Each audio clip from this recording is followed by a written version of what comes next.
Hello everyone, welcome back to my mini blog. তো সকলে কেমন আছো? আশা করি খুব ভালো আছো, আর আমিও কিন্তু খুব ভালো আছি। তো আজকে গিয়েছিলাম আমি একটা বেবি শাওয়ারে। তো কার বেবি শাওয়ারে গিয়েছিলাম দাঁড়াও তোমাদের সাথে শেয়ার করবো, একটু ওয়েট করো। এই দেখো, নতুন মা কিন্তু এখন রেডি হচ্ছে। মানে এটা ছিল আমার একটা বোন, তারই শ্বশুরবাড়িতে গিয়েছিলাম।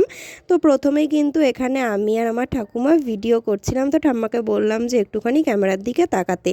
তো তারপরে দেখো এখানে কিন্তু কত সুন্দর করে বেলুন দিয়ে সাজানো হয়েছে, খুব সুন্দর লাগছে জায়গাটা। তো তাই জন্য কিন্তু এখানে আমি বললাম, যেহেতু এখনও বোন রেডি হয়নি, তাই এই জায়গাতে কিন্তু এটা আমার ঠাকুমা আর এইটা হচ্ছে ছদ্দি। তো এদেরকেই বললাম একটু ছবি তুলে নিতে। তো তারপরে কিন্তু দেখো এখানে কিন্তু বোনও রেডি হয়ে চলে এসেছে, আর ওকে কিন্তু খুব মিষ্টি লাগছিল দেখতে।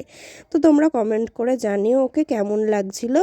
তো তারপরে কিন্তু ওর কয়েকটা ছবি তুলে দিলাম। তারপরে কিন্তু আমরাও ওর সাথে বেশ কয়েকটা ছবি তুলে নিলাম।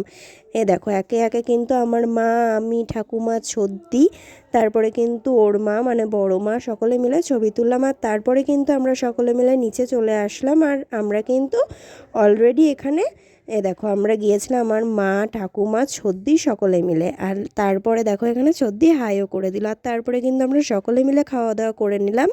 আর খাওয়া দাওয়ার মেনুতে কী ছিল সেটা দেখার জন্য কিন্তু আমার পরবর্তী ভিডিওগুলো তোমাদের অবশ্যই ফলো করতে হবে। আর তারপরে দেখো মাঠঘাট পেরিয়ে আমরা হচ্ছে বাড়ি ফিরে আসলাম। তো ভিডিওটা কেমন লাগলো জানো, আর ভিডিওটা ভালো লাগলে কিন্তু লাইক করে দিও।